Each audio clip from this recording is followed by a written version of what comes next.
the webs we weave when first we practice to deceive. As of today, February 18th, 2023, the prosecution has rested in the case of South Carolina versus Alexander Murdaugh, or as he says his name, Alec Murdaugh. So how did the web finally start to become unraveled? For that, let's go back to 2015. Before we begin this journey, know that this isn't a journey to take for the faint of heart. Viewer discretion is advised. The first case involves a young man by the name of Stephen Smith. He is a fellow classmate of Buster Murdaugh. He was found one morning by a man on his way to work, laying in the middle of the road, in an apparent hit and run. As investigators processed the scene, some noticed that he didn't have the telltale signs of a hit and run. He didn't have some of the marks of a hit and run. His shoes were still on, and his phone wasn't broken and still on his person. During the early morning hours, Stephen had ran out of gas on the side of the road. What was strange about this is where his body was found. He could have called for help, and he was walking in the opposite direction of the gas station. When police started investigating, people did not want to speak or come forward with any information. But the talk around town was that it involved the Murdaugh boys, specifically Buster. The rumor mill said that Buster was possibly having a relationship with Stephen at the time. Stephen was an openly gay boy in a quiet southern town where this type of thing was frowned upon. The rumor mill suggested that Buster hit him with a baseball bat while a vehicle he was in was being driven down the road. There was no evidence to prove this, and the case was just ruled as a simple hit-and-run homicide. That is, until that point. The next interesting case was that of Gloria Satterfield, the Murdaugh's housekeeper. She was with them for many years and actually helped to raise Buster and Paul. A 911 call came in from Maggie stating that Gloria had fell down the front steps of their home, of their hunting lodge at Moselle. Alec at the time claimed that she'd got tripped up by some of their dogs when she fell, and told her sons that he was going to sue himself for the insurance money to help these boys out and take care of them. He thought he could get around $500,000 for them. No autopsy was done on Gloria, and no coroner came to visit. The case was ruled an accidental fall. She died in the hospital a few days later.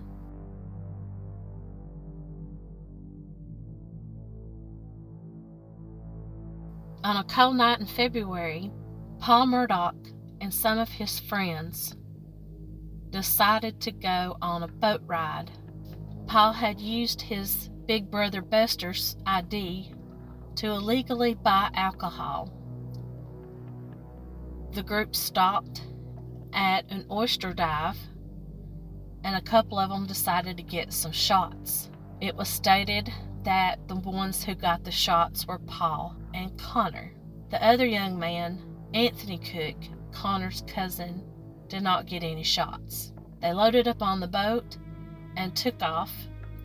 As they neared Paris Island on the way back home, they crashed into a pillar on a bridge, which threw Anthony Cook and his girlfriend Mallory Beach out of the boat. They'd been sitting on the floor of the boat because they were scared of Paul's driving. The boat then ran into a embankment on the other side, at which time Paul was thrown from the boat.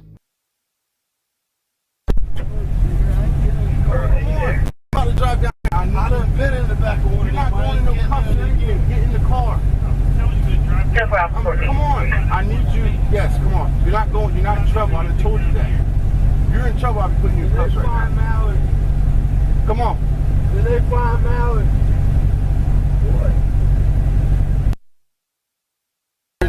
Just sit right here. I'm not closing the door. I'm gonna get you a cigarette. Sit right there. Sit right here. We got everybody coming out here. You're my concern, okay? I'm fine. No, you're not. Listen. Listen, Pete. I'm here for you. All right? Me and you, we're chilling. I understand you're upset. I ain't about to sit here and tell you to calm down, okay? But I'm gonna get you a cigarette. There's her friend down there that's bleeding like hell. What's your mom's number? Mom, y'all need to come to Buford quick. We hit a bridge in the boat. Connor's fucked up. Connor's messed up bad. We can't find Mallory. Morgan's messed up bad. We can't find Mallory, Mom.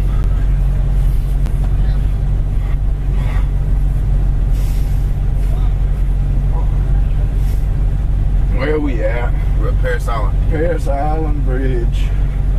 No, it's just tell you come to the entrance to Paris Island. So you won't miss it. Paris Island. Entrance to Paris Island. Entrance to Paris Island. We're on the main road. You won't miss it. Get that motherfucker right there away from me.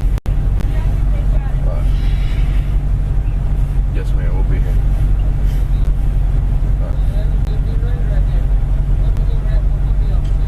You talking about that one with no shirt on? Hey, do not. I don't want you getting in trouble. You hear me? Listen to me. Don't get in no trouble. You hear what I said? Mom's on the way. I told her I'm gonna keep this motherfucker to let me drive this goddamn. I'm hanging with you. But you want me to, okay? That motherfucker ain't running the fucking trip. You're not in trouble. What would you want to make? He ain't gonna get no fucking trouble. Oh, yes. Bro, you fucking smiling like it's fucking funny. Sit down. Sit down. My fucking girlfriend's gone, bro. Sit down. You think it's fucking funny? Sit down. Sit down. Sit down. Hope you rock fucking hell. Sit down. Sit down. Sit down. Hey, somebody put him in the car. The one with the towel. Go ahead. Where's your cigarette at? Where's your cigarette? You need another one? Here. Here. I ain't got a lot now. Don't waste them. Here. Go ahead. Here. Smoke the cigarette, and I got you. He's going away. Don't even look at him. They're going to put him in the car. Alright. Y'all know Alec Murdaugh? Oh, yeah, I know that name. That's his son. That's so driving, bro. Good luck. Mallory Beach's body was not found until a few days later. 2 months later, Paul was indicted on criminal charges involving the boat case. He was released on a recognizance bond in which he promised not to leave the state of South Carolina and surrendered his passport. The beach case was still gaining steam.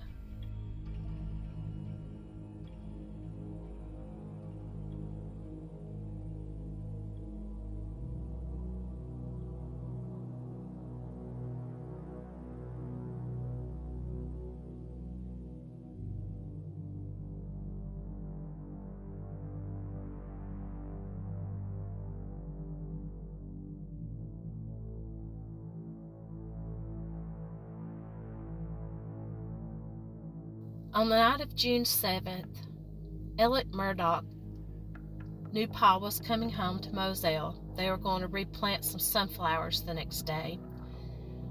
According to Maggie's sister, Maggie had been called to come to Moselle to go with Alec to see his father that had been in the hospital. At this time, Maggie was living at the beach house at Edisto. She didn't want to go to Moselle. She was in the middle of doing some home improvements to the beach house. But her sister talked her into going, saying it was the right thing for her to do. Maggie called me that day and said she was at Edisto. She had some men working on the house, and Mr. Randolph was not doing well at all, and Alec really wanted her to come home that night. She hadn't planned on it, but that he needed her to come home, and Paul was going to be there too. And I said, well, Maggie, I said, you know, Alec and his dad are super close, and that's probably what you should do. Go be with him if he needs you. She said that Alec wanted her to come home that night. Yes. What was your understanding of Maggie's intent or what they were going to do that night? I was under the impression they were going over to Alameda to visit his parents. And that's why Alec wanted Maggie to come home? Correct. And that was from your conversation with her? Yes. She called you to let you know that that's what Alec had called her about? Yes. You encouraged her to go to Moselle? I did. Is that the last time you talked to her? Yes. Thank you.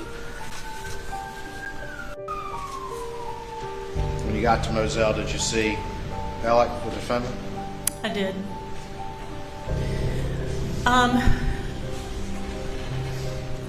I didn't talk to Alec a lot. Alec was just really busy, and the whole town was coming to see him, and he was very, very, very torn up. I did at one point ask him if Maggie had suffered, and he assured me that she did not. Now, I don't know that I think that's true. And I asked if Paul had suffered, and he said no. And then later I asked him, I said, Alec, do you have any idea who's done this? I said, we have got to find out who could do this. And he said that he did not know who it was, but he felt like whoever did it had thought about it for a really long time. Whoever had done it had thought about it for a really long time. Did that strike you as odd? I just didn't know what that meant.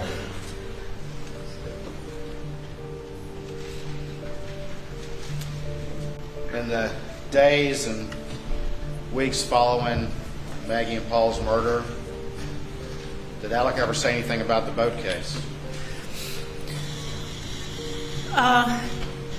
We would talk about the boat case, and he was very intent on clearing Paul's name. What did he say? He said that his number one goal was clearing Paul's name.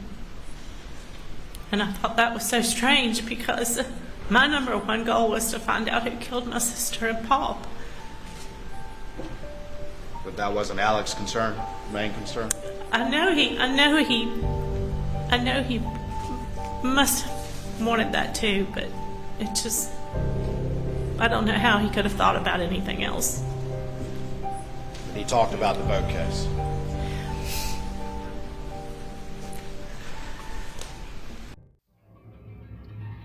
According to Alec's testimony later on, he had no idea Maggie was coming home. That it all was a big surprise to him. Before Maggie got there, him and Buster rode around the property, and Paul took this Snapchat video. Better than it was, ain't it? Better than it was, ain't it? I don't believe Alec knew about the fact that a video was being taken, or he just forgot about it. Because notice the clothes he is wearing in this video. According to Blanca, the current housekeeper, Alec had left for work that day in a polo shirt with a collar. And it appears that he came home, changed into this seafoam shirt with khaki pants and some loafer shoes. Blanca had cooked dinner and left it on the stove for them. When Maggie got home, they all went to the house, had supper together. This is where the timelines change for the prosecution and the defense.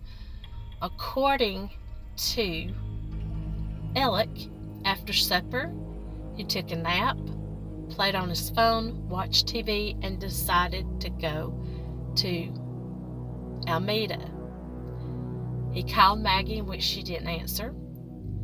He assumed that they were at the kennels, and instead of going down there to tell them goodbye, he just went on anyway. According to Alec, he stayed at Alameda to visit his mother for about an hour, 45 minutes to an hour, and then came back home, where he discovered Maggie and Paul deceased. He makes a frantic 911 call. Here is the prosecution's version of events based on Verizon Wireless testimony, Snapchat testimony, phone records that they were to pull additionally, and GM records for where Alec's Suburban was that night. According to the prosecution, after supper, all three of them went down to the kennels. Alec denies ever being there, but here's one thing he cannot dispute. Unbeknownst to him, Paul took another video that he was going to send to a friend of his named Rogan. Rogan had a chocolate lab there in the kennels that had something wrong with its tail. Paul had been conversing to Rogan that night back and forth. They tried to FaceTime. The signal wasn't very good.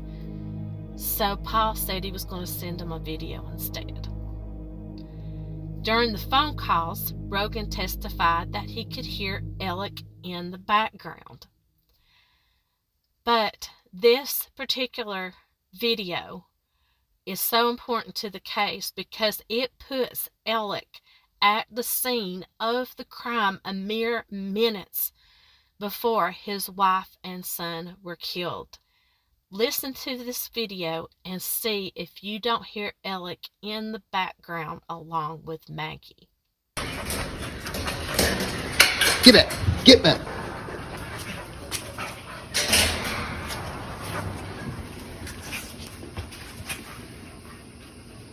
Quick, Cash.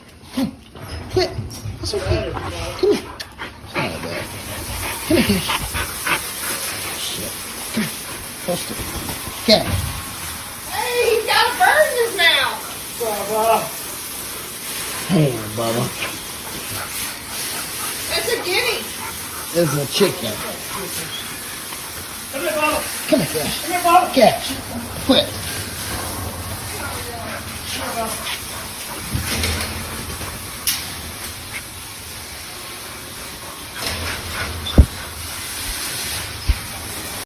This video is very damning evidence for Alec. In the time frame we have here of about 8:50 area to the time they were killed to about the 9:06 time frame in which Alec left Moselle, he has about a 10-minute window to get rid of both guns. Yes, there were 2 guns used. And get rid of the outfit he was wearing in that Snapchat video, because when police arrive at the scene, he's wearing a completely different outfit. He's wearing a white t-shirt, khaki shorts, and some tennis shoes. But if he had this pre-planned, which everybody believes he did, he could have had the guns already down there, he could have had the outfit already down there, and he could have washed the blood off of him via the water hose down there at the kennels. He had plenty of time to do this. According to phone records, the iPhone was taking steps, and it showed how many steps they walked and how fast they walked. During this 10-minute time frame, Alec was walking extremely fast during this window. He gets into the car to go to Alameda. At first, he's driving about 40-something miles an hour beside an area of trees, which Maggie's phone was later found. Could he have tossed the phone during that time? After that, he's picking up speed and going there and back. He's driving between 74 to 80 miles an hour. He normally would drive, according to his vehicle records, only about maybe 50 something, possibly close to 60 tops. This road was not paved at the time, and you imagine it being nighttime. It's dark, deer running all across the road. A normal person driving in the country wouldn't do 80 down a road like that at night. He arrives to Alameda.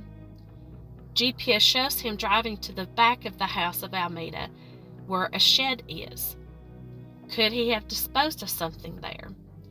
He drives back into the driveway, calls the housekeeper, of course, Miss Shelley, to prove he was there at XYZ time. She lets him in the house, and he spends 20 minutes, not 40, not an hour, 20 minutes there. He gets in his car to leave, and here goes Speed Demon right back to the house. He drives into the main driveway, calls Maggie again, I guess to prove that he tried to reach her. Oh, I don't get a call. I guess I'll go down to the kennels to see. He drives up to the kennels and gets out of the vehicle, where he discovers their bodies. Now, think of this in your mind. If you were to discover your wife and one of your kids in this situation, how long do you think it would take you to react, panic, break down?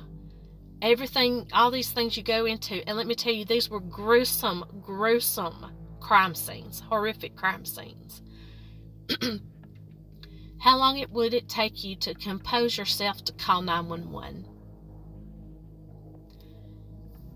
So get this. From the time Alec arrived at the kennels to the time 911 was called was a mere 20 seconds. You heard me right. 20 seconds. 3 days after they were killed, he arrives back to Alameda. This time, he is knocking on the window where Miss Shelley is sitting, and he has something in his hand. It's a tarp rain jacket looking material, and he's holding it like you would hold. There was something inside of it. According to Miss Shelley, he walks it upstairs. Don't know what was in it, but police later on found a wadded up raincoat at the bottom of a closet in the room upstairs. It doesn't have blood on it, but it's full of GSR, which is gunshot residue. Could he have wrapped up one of the guns? Keep in mind, the gun that he had on him during the body cam footage was tested. It had Maggie's blood on it and inside the barrel. But the forensic people couldn't say that this was or was not the gun that shot Paul. Remember, Maggie was shot with a .300 blackout rifle. Getting back to that blackout rifle, Paul had his stolen out of his truck during a Halloween party one year. He had been using his brother Buster's. Of Paul's testified that Paul had bought a night vision scope to put on that rifle. And listen to what Alec says about that here. So, just start at the top, take your time. Like when I came back here, I mean, I pulled up and I could see him, and, you know, I knew something was bad. I ran out. I knew it was really bad. My boy over there, I could see it was.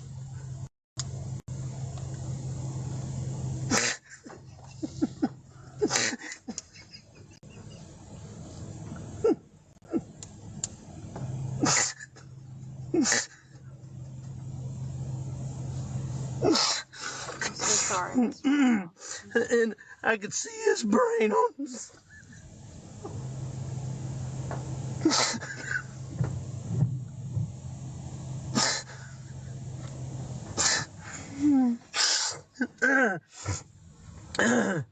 And I ran over to Maggie, and actually, I think I tried to turn Paul over first. You know, I tried to turn him over, and I don't know, I figured it out. His cell phone popped out of his pocket. I started to try to do something with it, thinking maybe, but then I put it back down really quickly. Then I went to my wife, and I mean, I could see.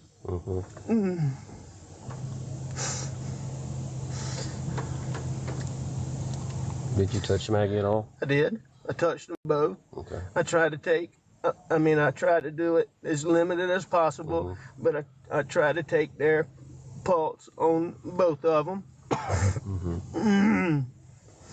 And, you know, I called 911 pretty much right away, and she was very good.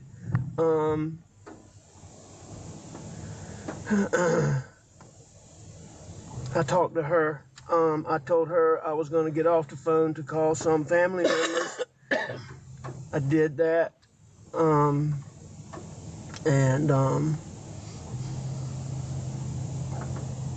What family members did you call? I called my brother Randy, and I called my brother John,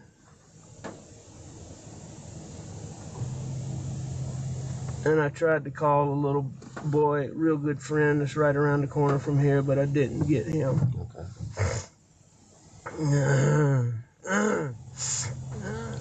What made you come out here tonight? I went to, my mom's a late stage Alzheimer's patient. My dad's in the hospital. My mom gets anxious when she does. I went to check on them and Maggie. Maggie's a dog lover, and she fools with the dogs. And I knew she'd gone to the kennel. I was at the house. I left the house and went to my mom's for just a little while. Tried to call her when I left.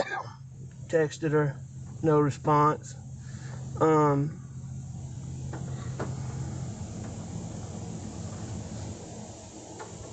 When I got back to the house was obviously nobody was in there. So I figured they're still up here fooling around. Paul was gonna be getting set up to plant. Our sunflower seeds got sprayed and died, and he was refiguring to plant the sunflower seeds. Okay. So I came back up here, and I drove up and saw and called. But I don't think it was out here Okay. recently. But I'm not positive. And the shotgun that you had when deputies pulled up, where did that come from? I went to the house and I got a gun. Probably. What did you do today?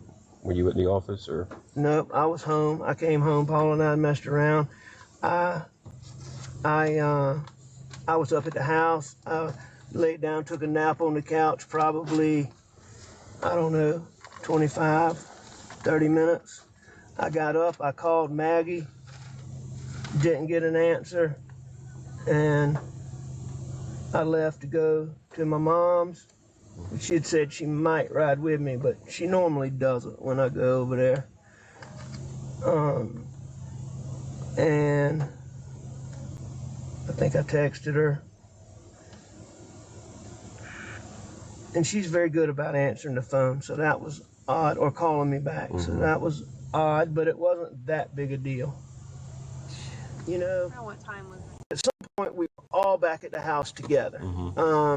Maggie had gotten home, and, you know, we sat down, we ate supper, in which we usually eat supper together. So So they left and went down to the kennels. well, Maggie went to go to the kennels. Okay. Paul left. And I'm assuming, Paul left Okay. because of, you know, Gotcha. what happened. I mean, I'm assuming Paul Yeah. went to the kennels. Okay.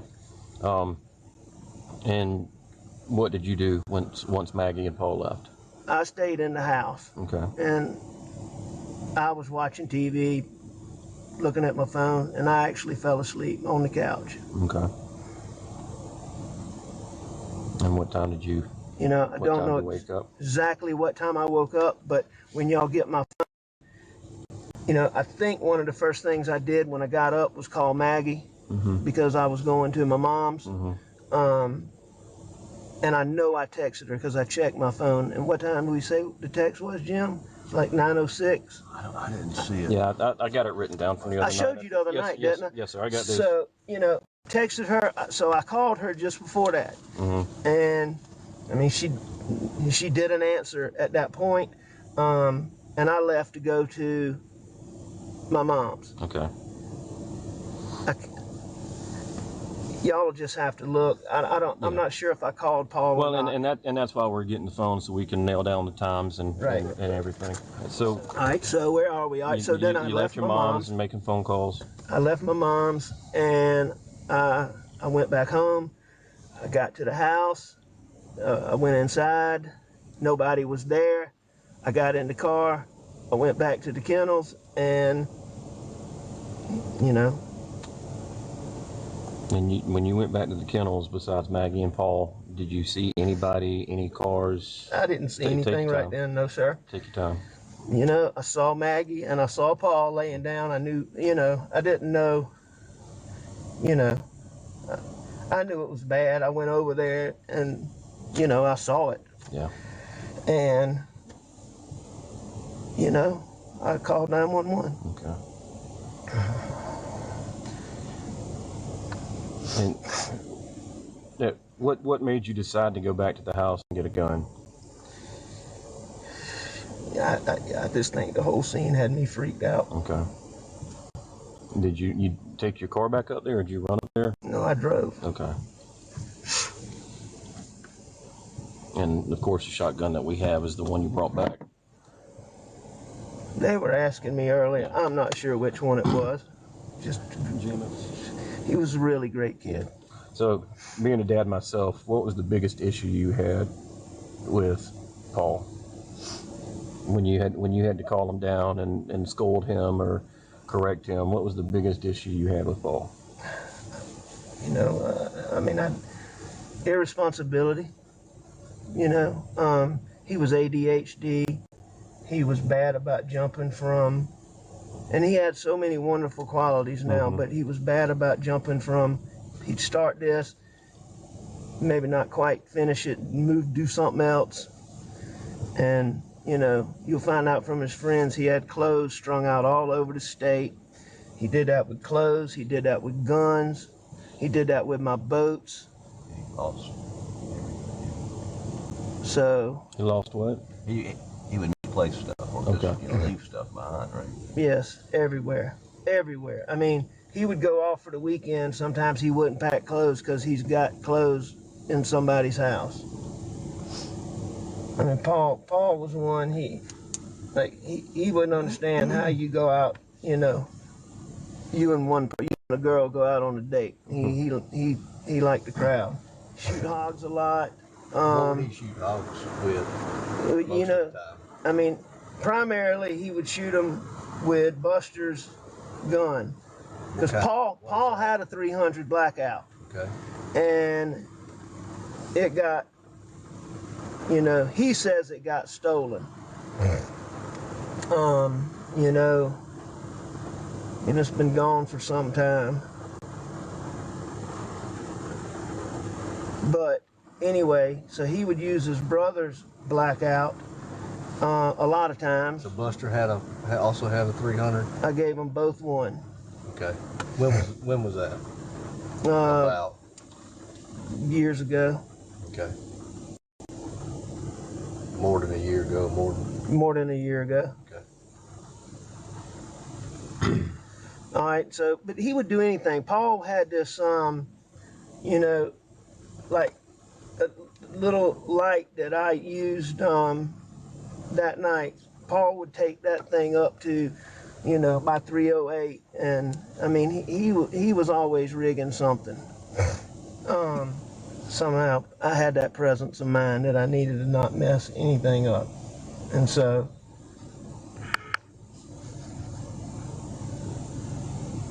I tried not to. And you definitely saw a traumatic picture, and I know it's not hard, or not easy. I know it's hard.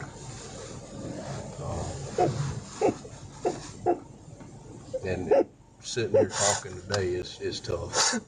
It's just so bad. They did it so bad.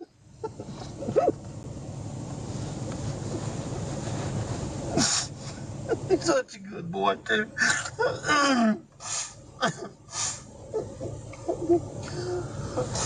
I'm sorry, go ahead. But you know, the little things that we've kind of, I understand. You know, we've already established family guns were used. And if they came from Paul's truck was at the house. So where were they? And how did they get down there? Yeah, how did they get down there? I mean, it's normal for y'all to leave your keys in the cars. However, if somebody showed up and did this, they're not going to take Paul's truck back to the house and leave the key in it. Just the rain and the... Yeah. I mean, we got plenty of DNA from the scene, but Yeah. it's Nolan's, it's Rogan's, it's Alec's, it's Paul's, it's Maggie's, it's Buster's. Everybody's... Yeah. David, can you tell me for sure? Did either one of them live after they were shot first time? Not long. Was that... The shooting happened very quickly. Very quickly.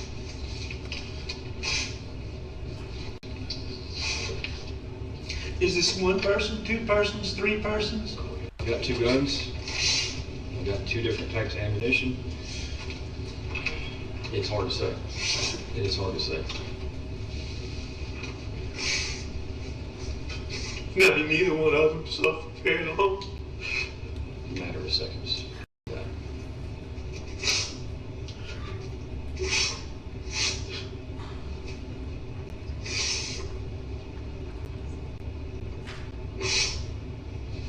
Thank you.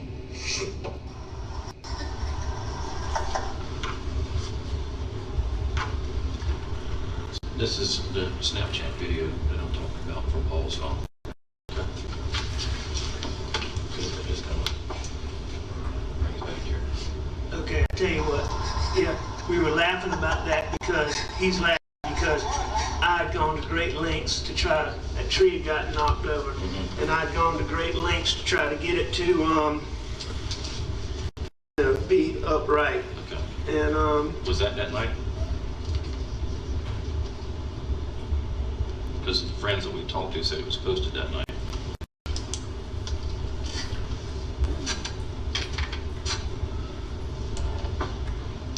I'm not sure.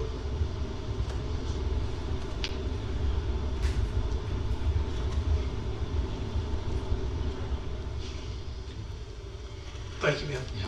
I just a few more questions. Okay. Did you kill Maggie? No. Did I kill my wife? Yes, sir. No, David. Do you know who did? No, I do not know who did. Did you kill Paul? No, I did not kill Paul. Do you know who did? No, sir, I do not know who did. Do you think I killed Maggie? I have to go where the evidence and the facts I take me. understand that. And you think I killed Paul? I have to go where the evidence and the facts take me, and I don't have anything that points to anybody else at this time.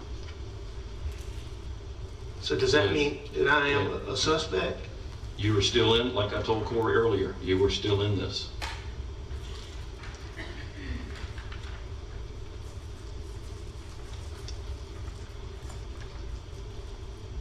With everything that we've talked about, with the family guns, the ammunition,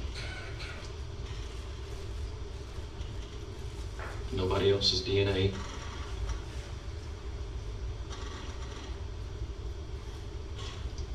I have to put my beliefs aside and go with the facts.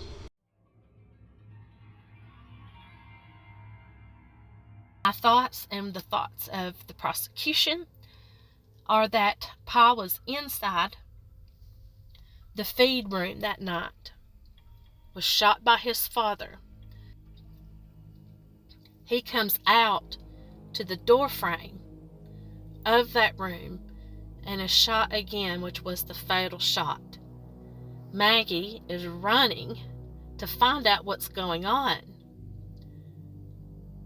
And Alec, all he had to do was pick up the other one, look through the night vision scope, get Maggie the several times she got until she passed away.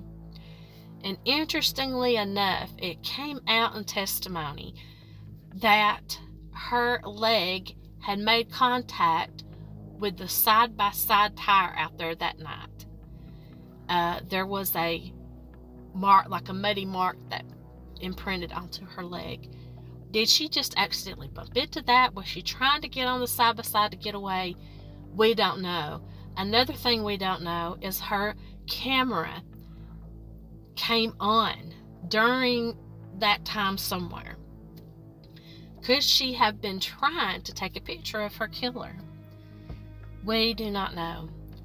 But all said and done, this does not look good for Alec Murdaugh. Testimony resumes on Tuesday, with the defense taking about a week. They would have to come up with something really crazy out of the hat to prove to me that he didn't do it, because everything points to him. Who is going to be coming down that road in the middle of the night to shoot them, just hoping they would be there? Because Paul doesn't normally live there. He lives in an apartment like in Columbus, something like that. Maggie lives at Edisto. As far as I know, Alec was the only one that lived there. And who would show up without their own guns and use the guns of the family to do the killing? Say that Snapchat video of the kennel with Alec's voice in it was never taken, and you believe what Alec said, that he was in the driveway backing up at the time of the shooting. Now, right before the shooting, he had to have been in that house. So, how would he have not heard the gunshots? None of it makes sense at all. It's completely ridiculous. What, if anything, in his statements to law enforcement did the defendant say about what he did when he arrived at the scene? The defendant stated that he went and checked on Paul and Maggie to check the bodies. And from the moment the Suburban arrived at the kennels, how long did it take for that 911 call to be made? Less than 20 seconds.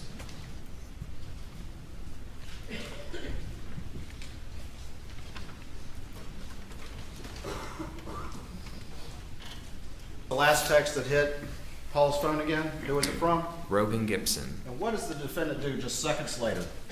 Calls Rogan Gibson.